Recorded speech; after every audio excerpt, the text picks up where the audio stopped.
Welcome to the journey of success through simplest and target-oriented approach. Like, subscribe, share, target with Professor P's Positive Way.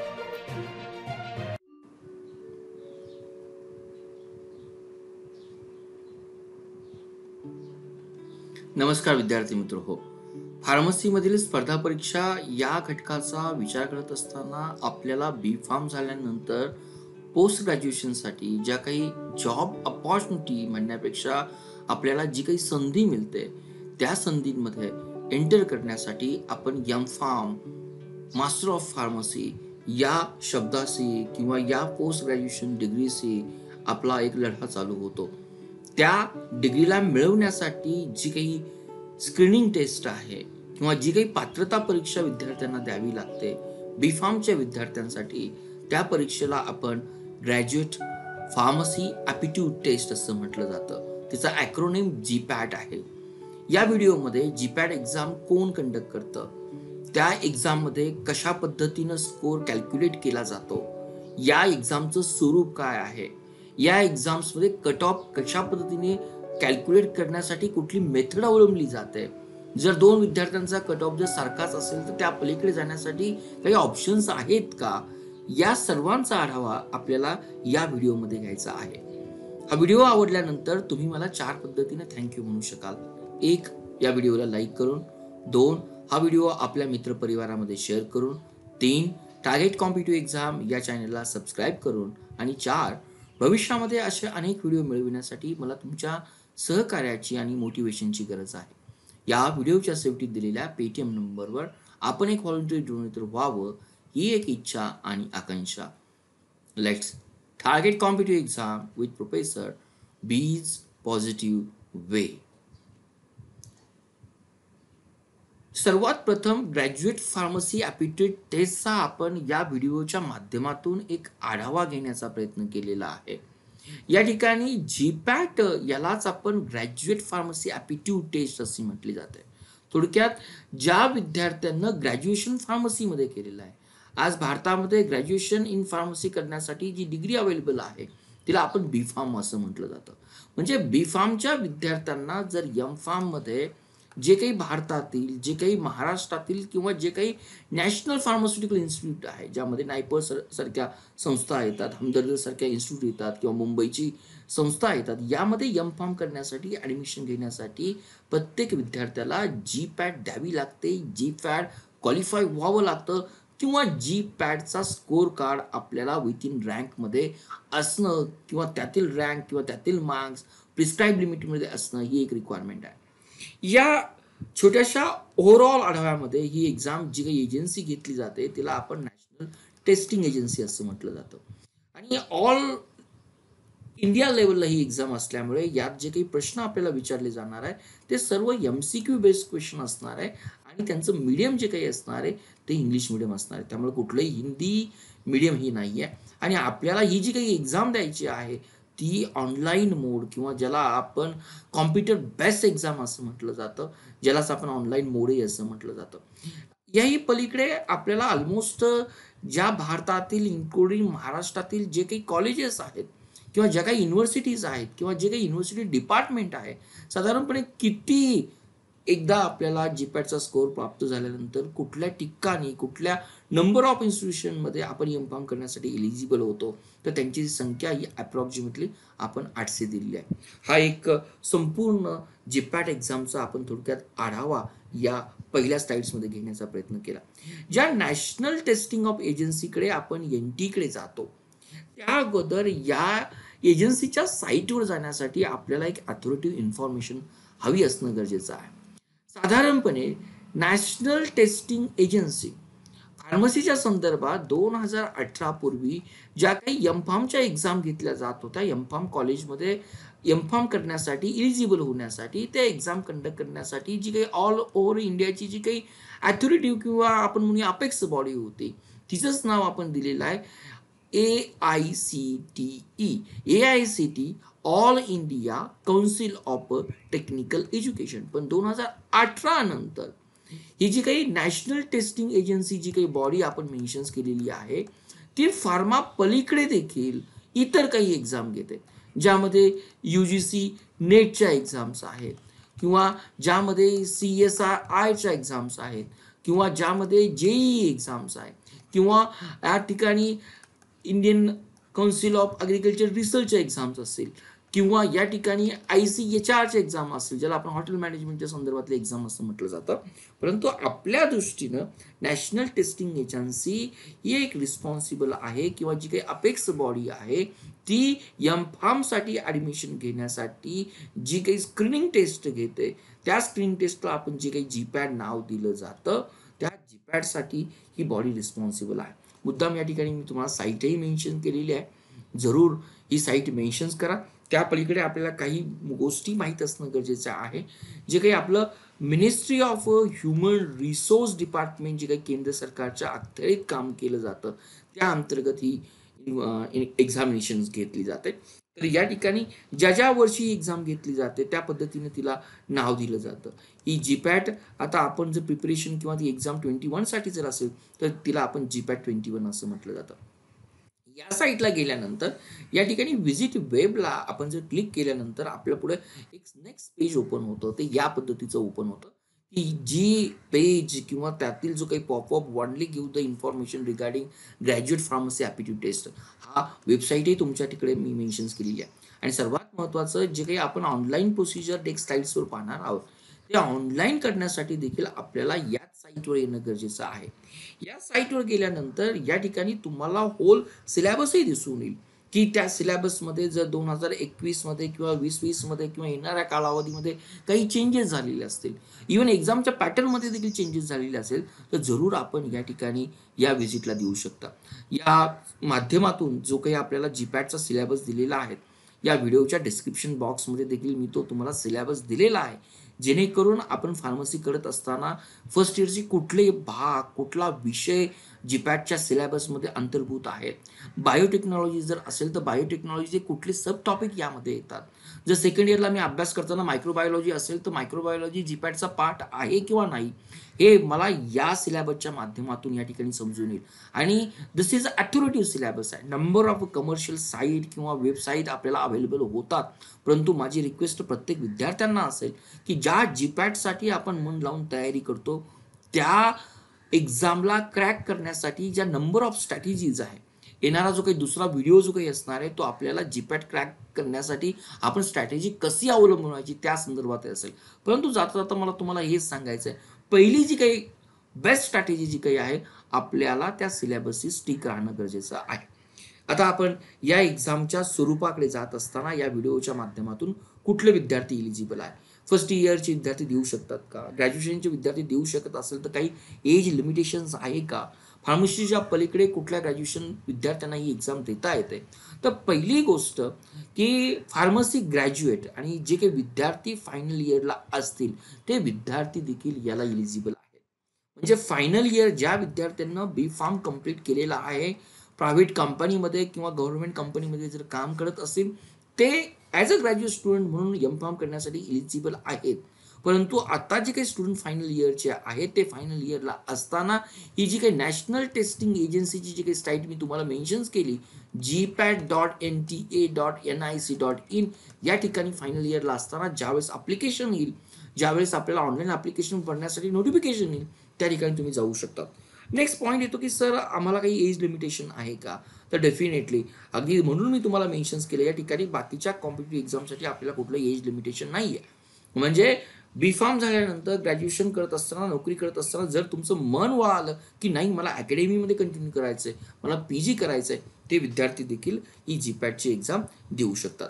Next येतं की ही government, जसं मी mention केलं, ministry of जे काही आपलं human resource development ministry, जे काही central गव्हर्नमेंटच्या अंडर काम करतं, या सेंट्रल गव्हर्नमेंटच्या अंडर काम करणारी ही मिनिस्ट्री आहे. आणि ही ministry is responsible for the conduction of all. या मिनिस्ट्रीच्या अंतर्गत आपल्याकडे NTA national testing agency body काम करते. या सेंट्रल गव्हर्नमेंटच्या रूल्स प्रमाणे या एक्झामसाठी देखील आपल्याला जो काही प्रिस्क्राईब आरक्षण दिलेलं आहे ते देखील या पोस्टसाठी किंवा आपण म्हणूया की M.Pharmला ॲडमिशन घेण्यासाठी फॉलो केलं जातं. तर साधारणपणे जो काही सेंट्रलच्या दृष्टीने जो काही इकॉनॉमिक विकर सेक्शन्स आहेत त्या प्रवर्गातील विद्यार्थ्यांसाठी या एक्झामच्या अंतर्गत एमफॉर्मसाठी 10% जागा असणार आहे. जे विद्यार्थी SC या प्रवर्गातील असतील किंवा या कास्टमधील असतील त्यांना गव्हर्नमेंटच्या नियमाप्रमाणे 15% आरक्षणासाठी मुभा असणार आहे. जे विद्यार्थी ST कॅटेगरीचे असतील त्यांना नियमाप्रमाणे 7.5% जागेच्या किंवा त्या इन्स्टिट्यूशनमध्ये पार्टिसिपेशन जे काही इन्स्टिट्यूशन पाहणार आहोत त्यामध्ये जागा असतील आपल्याला. त्याही व्यतिरिक्त जे काही आपण म्हणूया फिजिकली हँडिकॅप स्टुडंट्स आहेत, फिजिकली हँडिकॅप स्टुडंट्ससाठी अकॉर्डिंग टू 2016चा जो काही नियम्स आहेत की right of person with disability यांना देखील या पर्सन्स विथ डिसॅबिलिटी नंतर काही आपल्याला पर्सेंटेज ऑलमोस्ट 5% आपल्याला जागा दिसतात. याच गोष्टी मी या ठिकाणी तुम्हाला मेन्शन करण्याचा प्रयत्न केलेला आहे. जे काही कन्सर्न पीपल असेल त्यांनी या पद्धतीने या गोष्टीची नमूद करा. परंतु जे काही अदर बॅकवर्ड क्लासेस आहेत, अदर बॅकवर्ड क्लासेसमध्ये जे विद्यार्थी नॉन क्रिमी लेअरचे आहेत, प्रत्येक वर्षी नॉन क्रिमी लेअरची मर्यादा दिली जाते. या प्रवर्गातील विद्यार्थ्यांचं सिटी सोडून इतर काही घटकातून जर 8 लाख रुपीज यापेक्षा कमी जर उत्पन्न मिळत असेल ॲज त्यांचा इन्कम सोर्स जर असेल तर त्या विद्यार्थ्यांना हे नॉन क्रिमी लेअर सर्टिफिकेट मिळतं. आणि जे OBC कॅटेगरीतील विद्यार्थी NCL सर्टिफिकेट आहे त्याच विद्यार्थ्यांना OBC कॅटेगरीसाठी जे काही आपल्याला जागा दिसतात ऑलमोस्ट 27% जागा त्या केवळ नॉन क्रिमी लेअरच्या विद्यार्थ्यांनाच आहेत. त्यामुळे जे विद्यार्थी आता फायनल इयर्समध्ये आहेत आणि OBC या कॅटेगरीमध्ये असेल तर त्यांनी आत्तापासून आपल्याला नॉन क्रिमी लेअरचं सर्टिफिकेट मिळवणं गरजेचं आहे जर आपण GPAT आपण तयारी करत असो तर. आणि सर्वात महत्त्वाचं ही एक्झाम सेंट्रल कॅरी करत असल्यामुळे महाराष्ट्रामध्ये जे काही OBC या प्रवर्गामध्ये कुठल्या कॅटेगरी येतात याची जरी लिस्ट आपण दिली असेल तरी बिलकुल एक गोष्टीची काळजी घ्या, आपली कॅटेगरी जी काही सेंट्रलची OBCची सेंट्रल लिस्ट आहे त्या सेंट्रल लिस्टमध्ये आपल्या कॅटेगरीचा अंतर्भाव होतो की नाही ते पाहण्यासाठी ही जी काही national commission for backward classes या साईटवर तुम्ही गेल्यानंतर त्याची वेबसाईटही मी तुम्हाला या ठिकाणी मेन्शन केलेली आहे. National commission for backward classes या साईटला व्हिजिट द्या. त्या साईटच्या सेंट्रल लिस्ट ऑफ OBC मध्ये तुम्हाला आपली कास्ट त्यामध्ये येते की नाही ते चेक करा. आणि जर याच्यामध्ये आपली कास्ट जर येत नसेल तर ते विद्यार्थी त्या रिस्पेक्टिव्ह OBC कॅटेगरीचे विद्यार्थी हे OBC मधून फॉर्म भरू शकत नाही. त्यांना जनरल कॅटेगरीमधून फॉर्म भरावा लागतो किंवा त्यालाच आपण टेक्निकल भाषेमध्ये त्याला अनरिझर्व वर्ग असं देखील म्हटलं जातं. त्यामुळे GPATचा फॉर्म भरत असताना जे काही ॲप्लिकेशनवर गोष्टी आपल्याला नमूद करावे लागतात त्यातील हा तांत्रिक मुद्दा मी तुमच्याशी या ठिकाणी डिस्कस करण्याचा प्रयत्न केला. आता नेक्स्ट पॉइंट या ठिकाणी ज्यावेळेस आपण GPAT national testing agency .nic.in या साईटला गेल्यानंतर सपोज 2021 मध्ये जर आपल्याला GPATची परीक्षा जर द्यायची असेल तर ऑलमोस्ट आपल्याला नोव्हेंबरमध्ये याचं रजिस्ट्रेशन ओपन होतं. आणि यातील पहिली स्टेप आहे आपण आपलं नाव आणि कॉन्टॅक्ट नंबर टाकून आपल्याला रजिस्ट्रेशन मिळतं की ज्यामध्ये आपल्याला log in create system generator log in create केलं जातं आणि त्याचबरोबर देखील आपण पासवर्ड जो काही आपल्याला सिस्टीम जनरेटर मिळतो तो नंतर आपण चेक करू शकतो. म्हणजे रजिस्ट्रेशनसाठी आपल्याला लॉग इन आणि पासवर्ड लागेल. परंतु एकदा रजिस्ट्रेशन केल्यानंतर जो काही आपल्याला फुल डिटेल ॲप्लिकेशन फॉर्म भरायचा आहे त्यावेळेस त्याच साईटमध्ये आपल्याला ॲप्लिकेशन फॉर्मचे फिलअप करावं लागतं ज्यामध्ये आपलं अगदी 10th स्टँडर्डपासून असेल 12th स्टँडर्ड्सपासून असेल, ज्या ठिकाणी आपली कास्ट रेटरीस असेल, ज्या ठिकाणी आपल्याला B.Pharm रिलेटेड काही ओरिजिनल सर्टिफिकेट असतील ते सर्टिफिकेट आपल्याला स्कॅन करून हे डॉक्युमेंट या ठिकाणी आपल्याला फिलअप करावे लागतात. नंतर थर्ड गोष्ट येते की त्या कॅन्डिडेटच्या संदर्भातील आपल्याला काही इमेज आपल्या फोटोग्राफ्स आणि साईन इमेज करावे लागतात. याही गोष्टी मी या ठिकाणी तुम्हाला एक अभ्यासाचा मुद्दा म्हणून या ठिकाणी मेन्शन्स केलेला आहे. आणि सर्वात फोर्थ गोष्ट आपल्याला ही येते या संदर्भातील आपल्याला जी काही पेमेंट एक्झामिनेशन फी भरावी लागते जरी ती दरवर्षी व्हेरिएबल जरी असेल तर एक 2020 आणि 2021 मधील मी ओपन कॅटेगरीसाठी आपल्याला ही फीज या ठिकाणी मेन्शन्स केलेली आहे. या ठिकाणी जे काही OBC कॅन्डिडेट ज्यांच्याकडे क्रिमी लेयर्स आहेत त्यासाठी ही फीज मेन्शन्स केली. बाकीचे जे काही कॅन्डिडेट्स आपल्याला येतात ऑलमोस्ट त्यांच्यासाठी आपल्याला इथे हाफ फी दिसते. हेही आपण या ठिकाणी लक्षात करा. आणि एक्झामच ऑनलाईन पॅटर्नमध्ये होत असल्यामुळे आपल्याला हे 2 पद्धतीनं आपण या करोनाच्या सिच्युएशन्समध्ये पेमेंट करू शकतो. एक आपलं ऑनलाईन मोड्स आहे, मे बी द पेटीएम्स असेल किंवा आपलं डेबिट कार्ड असेल, क्रेडिट कार्ड असेल, इंटरनेट बँकिंग असेल किंवा मे बी इफ जर पॉसिबल असेल तर त्या साईटवर मेन्शन्स केल्यानंतर आपल्या भागातील जी काही SBI बँक दिलं असेल त्या ठिकाणी आपल्याला चलन बोलून त्या चलनाद्वारे देखील आपण ऑफलाईन पेमेंट करू शकतो. हा दोन्ही मुद्दा मी या ठिकाणी नमूद केला. दुसरी गोष्ट, महाराष्ट्रातील विद्यार्थ्यांना ही परीक्षा कुठल्या कुठल्या सेंटरवर देता येते. या ठिकाणी अहमदनगर आहे, अमरावती आहे, औरंगाबाद दिलेले, धुळे आहे, कोल्हापूर आहे, मुंबई, नागपूर, नांदेड, नाशिक, नवी मुंबई, पुणे, सोलापूर, ठाणे हे सेंटर दिसतात. आयदर त्या पद्धतीने आपण सेंटर चूज करू शकतो किंवा बहुतेक विद्यार्थी हे पुणे, नागपूर या ठिकाणी जीपॅट किंवा मुंबईच्या ठिकाणी प्रिपरेशन करत असतात, त्यामुळे ते या सिटीला मोर प्रिफरन्स देण्याचा प्रयत्न करतात. परंतु या निमित्तानं आपल्याला एक गोष्ट माहीत असली पाहिजे की प्रत्येक सेंटरची एक प्रपोज कॅपॅसिटीज आहे की ऑलमोस्ट ही आता एक्झाम ऑनलाईन मोडवर असल्यामुळे ज्या संस्थेला किंवा ज्या इन्स्टिट्यूशनमध्ये हे होणार आहे त्या ठिकाणी त्यांना कॉम्प्युटर किंवा इतर इन्फ्रास्ट्रक्चर डेव्हलप करावे लागतात. त्यामुळे या विद्यार्थ्यांना या ठिकाणी जर आपल्याला कळालं की या ठिकाणी पुण्याची कॅपॅसिटी 7500 आहे किंवा प्रत्येक सेंटरची कॅपॅसिटी मुद्दाम या ठिकाणी चेक करा की ज्या सेंटर्समधून आपण या एक्झामसाठी प्रिपरेशन करणार आहोत. फॉर एक्झाम्पल अहमदनगरमध्ये आपल्याला एक्झाम द्यायची असेल तर कम्पॅरेटिव्ह त्याची कॅपॅसिटी कमी आहे. जर आपण लवकर हा फॉर्म फिलअप केला तर डेफिनेटली आपल्याला अहमदनगर हे सेंटर देता येईल. हा या स्लाइडच्या माध्यमातून मला तुम्हाला सांगण्याचा माझा प्रयत्न आहे. नेक्स्ट येतो की या परीक्षेमध्ये साधारणपणे कुठले विषय येतात किंवा कुठल्या विषयाला मोर प्रिफरन्स दिला जातो. आता ही कोर एक्झाम्स आपले फार्मसीचे कोर सब्जेक्ट आहे. ऑलमोस्ट या ठिकाणी मी जे काही तुम्हाला एक्झाम्स दिलेले आहेत या ठिकाणी आपल्याला हे almost more than 60 to 17 major subject येतात, जे आपण फार्मसीला अगदी फर्स्ट इयर पासून, सेकंड इयर पासून, थर्ड इयर पासून, फोर्थ इयर पर्यंत पाहतो.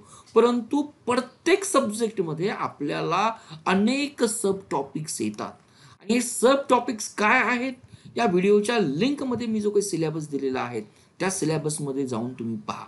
विद्यार्थी मित्रांनो, फर्स्ट इयरचा जर आपण जर विचार केला तर फार्मास्युटिक्स हा सब्जेक्ट आपल्याला अगदी फर्स्ट इयर पासून फायनल इयर पर्यंत आहे. जर आपण मॅनेजमेंटचा विचार जर केला तर मोस्टली काही युनिव्हर्सिटीमध्ये फर्स्ट इयरला आहे, काही युनिव्हर्सिटीमध्ये थर्ड इयरला आहे. डिस्पेन्सिंगचा जर विचार केला तर it is a variable from university from college to college. त्यामुळं जीपॅटचा सिलेबस ओपन केल्यानंतर आपल्याला हे पाहणं गरजेचं आहे फार्माकोलॉजीचा माझ्या कुठल्या इयरला प्रश्न आहे. सांगायचा उद्देश असा की जे विद्यार्थी आज फर्स्ट इयरला आहेत किंवा जे विद्यार्थी आज सेकंड इयरला आहेत त्यांनी या सिलेबसमधून आपला विषय चॉईस करा. जर आपल्याकडे या ठिकाणी बायोकेमिस्ट्री जर विषय जर असेल, जो या ठिकाणी मी कदाचित मेन्शन्स केला नाही, पण या ठिकाणी मुद्दाम लक्षात ठेवा की इव्हन आपल्याला या ठिकाणी बायोकेमिस्ट्री विषय आहे, या ठिकाणी आपल्याला मायक्रोवेव्ह विषय आहे, या ठिकाणी आपल्याला इंजिनिअरिंग देखील विषय दिलेला आहे, या ठिकाणी आपल्याला अगदी अॅनाटॉमी सब्जेक्ट देखील दिलेला आहे. म्हणजे ऑलमोस्ट 50 to 60 सब्जेक्ट आपल्याला जे येतात त्यातील काही मेजर सब्जेक्ट मी या ठिकाणी मेन्शन्स केलेले आहेत. त्यामुळे फर्स्ट इयरच्या विद्यार्थ्यांनी याची काळजी घेणं गरजेचं आहे की फार्मास्युटिकल इंजिनिअरिंगमध्ये माझे कुठले टॉपिक्स आहेत, म्हणजे मी करत असताना, माझं सेकंड इयर करत असताना, थर्ड इयर करत असताना, फर्स्ट इयर करत असताना मी जीपॅटची तयारी करू शकतो. त्यामुळे जीपॅटची तयारी अगदी फायनल इयरला गेल्यानंतरच करणं अपेक्षित नाहीये, अगदी तुम्ही ऍडमिशन घेतल्यानंतर फार्मसीला देखील करू शकतात. अजून एक दुसरी सर्वात महत्त्वाची सिस्टीम आपल्याला या ठिकाणी माहीत असणं गरजेचं आहे की ग्रॅज्युएशन करताना आपल्याला कधीही निगेटिव्ह मार्किंग सिस्टीम या कन्सेप्टची आपण अवेअर नसतो. ही एक ऑनलाईन एक्झाम आहे आणि कॉम्पिटिटिव्ह एक्झाम आहे, त्यामुळं या ठिकाणी आपल्या निगेटिव्ह मार्किंग सिस्टीम आहे याची जाणीव करून घेणं गरजेचं आहे. ऑलमोस्ट या एक्झामचा जर पॅटर्न जर पाहिला, जिला आपण CBT म्हटलं जातं, कॉम्प्युटर बेस्ड टेस्ट असं म्हटलं जातं, ही एक्झाम आपल्याला पर्टिक्युलर दिवशी साधारणपणे 3 आवर्सचा पेपर आहे. आपली कॅपॅसिटी 3 आवर्सचा पेपर देण्याची असते, परंतु सर्वात महत्त्वाची ही MCQ बेस्ड क्वेश्चन्स असणार आहे. मल्टिपल चॉईस म्हणजे या ठिकाणी जे काही तुम्हाला प्रश्न विचारले जाणार आहे. फॉर एक्झाम्पल आपल्याला जर असा जर प्रश्न विचारला की in which plants, suppose for example आपल्याला असं विचारलेलं आहे, in which plants transfer section calcium oxalate crystals is the biggest features, आणि या ठिकाणी आपल्याला जे काही ऑप्शन दिले जातील, डिजिटॅलिस असेल किंवा या ठिकाणी आपल्याला तुळशी असेल किंवा या ठिकाणी आपल्याला नंबर ऑफ जे काही इतर ऑप्शन्स आपल्याला प्लॅनच्या संदर्भातील दिले असेल, मे बी आपल्याला जिंजरचा असेल किंवा टर्मरिकचा ऑप्शन दिले असेल, यातून आपल्याला चॉईस करायचा. आणि यातून चॉईस करत असताना जर आपल्याला राईट आपण आन्सर जर केलं डिजिटॅलिसचं तर definitely you will going to awarded 4 marks, आणि जर आपलं रॉंग आन्सर जर असेल तर आपल्याला ही निगेटिव्ह मार्क्स मिळणार आहेत आणि 1 मार्क्स प्रत्येक त्या मिळालेल्या मार्कातून मायनस होणार आहे. ऑलमोस्ट ही टोटल एक्झाम ही 125 क्वेश्चन्स आपल्याला असणार आहेत आणि 500 मार्क्स आपल्याला असणार आहेत. म्हणजे प्रत्येक क्वेश्चनला या ठिकाणी ऑलमोस्ट आपल्याला 4 मार्क्स आहेत आणि जो काही टाइम आपल्याला दिलेला आहे या क्वेश्चन्स संदर्भात 120 क्वेश्चन्स आहे. 3 आवर्सचा जर विचार केला तर आपल्याला ऑलमोस्ट 180 मिनिट्स मार्क मिळतो. म्हणजे जर टोटली जर आपण विचार केला की प्रत्येक प्रश्नासाठी माझ्याकडे किती वेळ मला अवेलेबल आहे, तर हार्डली आपल्याला प्रत्येक क्वेश्चनासाठी ऑलमोस्ट 1 मिनिट आपण म्हणूया नियर बाय आपल्याला 1 मिनिटाचा वेळ मिळतो. मे बी 1.40 सेकंड 1.20 सेकंडचा टाइम असेल. म्हणजे सांगायचा विचार हा की आपली ही कॉम्पिटिटिव्ह एक्झाम्स आहेत, आपल्याला ॲक्युरसी बरोबर टाइम मॅनेजमेंट देखील आलंच पाहिजे. आणि विद्यार्थी मित्रांनो, ही जर एक्झामची रिक्वायरमेंट जर असेल तर आतापासूनच आपलं उत्तर ॲक्युरेट असणं. का? कारण आपलं निगेटिव्ह मार्किंग्स आहे आणि त्या प्रिस्क्राईब टाइम लिमिटमध्ये सोडवणं ही एक दुसरी एक्झामची रिक्वायरमेंट आहे. साधारणपणे जे काही मी विषय थोडेसे मी मागे स्किप आउट केले होते ते मुद्दा मी दाखवले. कोग्नोसी दाखवला, तुम्हाला इथं ह्युमन अनाटॉमी दाखवला, ॲनालिसिस सब्जेक्ट दाखवला, बायोकेमिस्ट्री दाखवला. म्हणजे सांगायचा उद्देश आहे अगदी आपण फर्स्ट इयरपासून या एक्झामची आपण तयारी करू शकतो. फॉर एक्झाम्पल आपण विचार करूया की स्कोर कसा काढला जातो. एखादा विद्यार्थी आहे, त्यांना 125 क्वेश्चन्स आपल्याला दिलेले आहेत, त्यापैकी त्यांनी 100 क्वेश्चन्स अगदी करेक्टली सॉल्व्ह केले. जर करेक्टली सॉल्व्ह केले असेल तर त्याला इंटू 4 प्रमाणे त्याला 400 मार्क्स मिळणार आहेत. परंतु जे काही रिमेनिंग 25 क्वेश्चन्स आहेत, जर त्यांनी जर रॉंग जर सोडवले तर प्रत्येक क्वेश्चनला 1 मार्क मायनस होणार आहे. म्हणजे त्याचे -25 मार्क्स होणार आहे. पण -25 मार्क्स कशातून होणार आहे, तर -25 मार्क्स त्याला जे काही टोटल 400 मार्क्स मिळालेले आहेत त्यातून त्याचे मार्क्स मायनस होणार आहे. साधारणपणे त्याचा स्कोर हा 375 मार्क्स असणार. अशा पद्धतीने जीपॅटचा स्कोर काढला जातो, जो आपल्याला फायनल रँकिंगमध्ये सर्वात महत्त्वाचा घटक असेल हे आपण या ठिकाणी समजून घेऊया. दुसरा पॉईंट मुद्दा येतो की ही मेरिट लिस्ट कशा पद्धती मुद्दा मी काही मुद्दा त्यांची मी तुम्हाला रँक दिलेली मे बी प्रत्येक वर्षी 2018 मध्ये 2019 मध्ये किंवा येणाऱ्या 2021 मध्ये आपल्याला ऑल इंडिया रँक अशा पद्धतीने दिली जाईल. पहिल्या विद्यार्थ्याला 100% आहे, दुसऱ्या विद्यार्थ्याला 100% आहे. या पद्धतीने त्याला किती मार्क्स ऑप्टेन केलेले आहे हेही मेन्शन. कदाचित तुम्हाला हे 500 पैकी मार्क्स खूप जास्त दिसतील, परंतु जर आपण ॲक्च्युअल जर कट ऑफ जर पाहिला तर हे मार्क्स ऑलमोस्ट 200 आणि 300 या रेंजपर्यंत असतात. म्हणजे सांगायचा उद्देश असा की हे काही आपल्याला 10वी-12वी सारखे 90% 20% आपल्याला या ठिकाणी मार्क्स मिळत नाहीत. कम्पॅरेटिव्हली हा कोर्स हा किंवा ही एक्झाम्स ही मोर टफेस्ट असते, हेही मला सांगायचा उद्देश या ठिकाणी तुम्हाला मेन्शन्स करायचा. आता या ठिकाणी मार्क्स कशा पद्धतीने गृहीत धरले जातात, या ठिकाणी मुद्दाम जे काही आपण रिझर्वेशन फॅक्टर आपण कन्सिडर केला, प्रत्येक कॅटेगरी वाईज हा आपल्याला कट ऑफ दिला जातो. आता कट ऑफ डिझाईन करत असताना प्रत्येक वर्षी एम-फार्म करण्यासाठी ज्या काही पार्टिसिपेटिंग ऑर्गनायझेशन्स आहेत त्यांची संख्या किती आहे. सपोज या वर्षीचा 800 जर पार्टिसिपेटिंग ऑर्गनायझेशन असेल किंवा नेक्स्ट इयरला समजा 700 पार्टिसिपेटिंग इन्स्टिट्यूशन्स असतील ज्यामध्ये आपण एम-फार्म करणार आहोत, त्यांच्या संख्येवर अवलंबून असतील किंवा इनडायरेक्टली या ज्या काही व्हॅकन्सी ज्या काही आहेत एम-फार्म करण्यासाठी त्या किती आहेत त्यावर हा कट ऑफ अवलंबून असेल किंवा त्या वर्षीचा पेपरची लेवल कशी होती, वेदर हा पेपर सोपा होता, हार्ड होता की त्यावरही असेल. म्हणजे जर पेपर सोपा असेल तर समटाईम्स हा कट ऑफ अगदी 300 पर्यंत जातो. पेपर जर टफ जर असेल तर हा कट ऑफ अराउंड 200 पर्यंत जातो. त्यामुळे कट ऑफ हा इट इज नॉट की आपण त्याला म्हणूया की एक्झॅक्ट कुठलंही डिझाईन नाही आहे की यानुसार कट ऑफ डिझाईन केला जातो. द फॅक्टर मार्क्स हे दरवर्षी आपल्याला व्हेरिएबल असतात. मुद्दाम या ठिकाणी मी तुम्हाला दिलेला आहे की जे काही जनरल कॅटेगरी ओपन कॅटेगरीसाठी ज्या विद्यार्थ्यांना 115 मार्क्स मिळाले असतील आउट ऑफ 500 मार्क्सपैकी त्यांनाच फक्त एक आपण म्हणूया की व्हॅलिड किंवा they are the eligible for the GPAT एक्झामसाठी आपण म्हणणार आहोत. तीच गोष्ट आहे SC ST कॅटेगरीसाठी आपण देखील कट ऑफ मेन्शन्स केलेला आहे. आणि जे काही पर्सन विथ डिसॅबिलिटीज होते किंवा हँडिकॅप पर्सन होते त्यासाठी देखील कट ऑफ हा वेगळा दिला जातो. ही मुद्दाम गोष्ट या ठिकाणी मी मेन्शन्स केली. नंतर प्रश्न पडतो की सपोज जर हा मार्क्स आपल्याला सेम आले तर त्या ठिकाणी कशा पद्धतीने रँकिंग दिलं जातं. ज्यावेळेस तुमचे मार्क्स सेम येतील त्यावेळेस हा एक फॉर्म्युला फॉलो केला जातो की ज्या 2 विद्यार्थ्यांना सेम मार्क्स आलेले आहेत तर त्यामध्ये कुणाला रँक फर्स्ट करायचा, तर त्या 2 विद्यार्थ्यांचे मार्क्स पहिल्यांदा कंपॅरिझन केले जातात फार्मास्युटिक या सब्जेक्टमध्ये डेफिनेटली. त्यामुळे फार्मास्युटिकल आपलं सर्वांचं अधिक लक्ष असणं गरजेचं आहे. ज्याला फार्मास्युटिक्समध्ये मार्क असतील त्याला त्यापेक्षा रँक दिली जाईल. नंतर फार्मास्युटिक केमिस्ट्रीला दिलं जातं आणि नंतर त्या 125 क्वेश्चन्सपैकी ज्या विद्यार्थ्यांनी लेस निगेटिव्ह क्वेश्चन्स किंवा आपण म्हणूया की त्याला कमीत कमी निगेटिव्ह मार्क्स क्वेश्चन्सला मिळाले असेल तर त्याचा विचार केला जातील.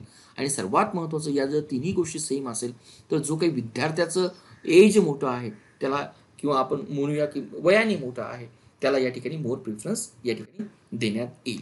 सर्वात महत्त्वाची की एकदा ही परीक्षा पास झाल्यानंतर आपल्याला इलिजिबल झाल्यानंतर जो काही स्कोअर दिला जातो तो साधारणपणे हा स्कोअर हा 3 इयर्सपर्यंत व्हॅल्यूड असतो. आणि हा स्कोअर दिल्यानंतर हा जीपॅटचा स्कोअर आपण घेतल्यानंतर ज्या काही इन्स्टिट्यूशन्समध्ये आपल्याला ॲडमिशन्स घ्यायचं आहे त्या इन्स्टिट्यूशननी त्यांची जी काही मेथड्स असेल, मे बी काही इन्स्टिट्यूशन स्वतःच्या वेगळ्या टेस्ट घेतात, मे बी त्या टेस्टचा निकाल आणि आपला जीपॅटचा निकाल यावर आधारित आपलं हे ॲडमिशन फायनल केलं जातं. आणि हे जे काही काउन्सिलिंग हा शब्द या ठिकाणी जो काही वापरला जातो तो त्या पार्टिसिपेटिंग इन्स्टिट्यूशन्समध्ये आपल्याला फायनल एक्झाम घेण्याची जबाबदारी असते. म्हणजे नॅशनल टेस्टिंग एजन्सी हिची जबाबदारी केवळ परीक्षा घेणं हे आहे, हे या ठिकाणी आपण लक्षात घेऊया. त्यानंतर ॲडमिशन घेणं किंवा कुठल्या कॉलेजला किती वॅकन्सी आहेत या ठिकाणी NTEचा कुठलाही जॉब वर्कआउट करत नाही, हे आपण आपल्या बॅक माइंडला माहीत करून घ्या. म्हणजे प्रत्येक इन्स्टिट्यूशनमध्ये जाऊन आपल्याला ॲडमिशन्स घेणं ही आपली जबाबदारी असेल.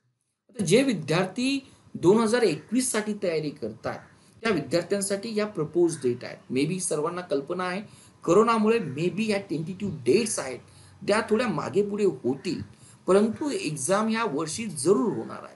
तर साधारणपणे आज आपण या नॅशनल टेस्टिंग एजन्सी साईटवर जर गेलो तर मे बी नोव्हेंबरच्या वीक्समध्ये आपल्याला या संदर्भातील हे रजिस्ट्रेशन अलावेबल असेल. त्याच पद्धतीने या ठिकाणी जर या पद्धतीने सर्व गोष्टी स्मूथ जर चालल्या, अगदी आपण चॉईस आपलं सेंटरचं दिल्यानंतर साधारणपणे जानेवारी 2021 आपण ही ऑनलाईन एक्झाम्स निश्चितपणे देणार आहोत. मे बी होपफुली त्या काळापर्यंत किंवा हा डेटा आपण टेंटेटिव्ह जरी असेल तर त्या पद्धतीने आपण तयारी करायला निश्चित हरकत नाही. आणि फेब्रुवारी 2021 तर साधारणपणे आपला रिझल्ट लागतो. म्हणजे फायनल इयरचा रिझल्ट मिळण्या अगोदर देखील तुमचा हा जीपॅटचा स्कोर रेडी असतो. म्हणून आपल्याला तयारी ही आत्तापासून जो काही कोरोनाने आपल्याला टाईम दिलेला आहे त्याचा पूर्णपणे यूज करून तुम्ही या ठिकाणी इम्प्लिमेंट करू शकता. आणि सर्वात महत्त्वाचं, या संदर्भातील ज्या काही तुम्हाला तांत्रिक अडचणी नोव्हेंबर महिन्यामध्ये येतील किंवा एक्झामच्या संदर्भातील त्या तांत्रिक अडचणी, मे बी या ठिकाणी कोग्नोसीचा कुठला सिलेबस मी करायचा किंवा कोलॉजीमध्ये कुठला पोर्शन्स मला स्किप करायचा, या संदर्भातील क्वेश्चन तुमचे आन्सर केले जाणार नाहीत. परंतु ॲप्लिकेशनच्या संदर्भामध्ये, फीच्या संदर्भामध्ये, रजिस्ट्रेशनच्या संदर्भामध्ये ज्या काही अडचणी येतील त्या संदर्भातील मी हा कॉन्टॅक्ट नंबर दिलेला आहे. तर होपफुली विद्यार्थी मित्रांनो, जीपॅट एक्झाम काय आहे, ती कशी घेतली जाते, हा माझ्या व्हिडिओचा उद्दिष्ट होता. येणाऱ्या व्हिडिओमध्ये जीपॅट एक्झाम क्रॅक करण्यासाठी आपल्याकडे कुठली संदर्भ पुस्तकं असावीत किंवा आपण कुठली स्ट्रॅटेजी फॉलो करावी, हा आपला महत्त्वाचा उद्दिष्ट असणार आहे. Thank you for watching Target with Professor Peace Positive Vic. We request you to be a voluntary donator to become our prime and pride motivator.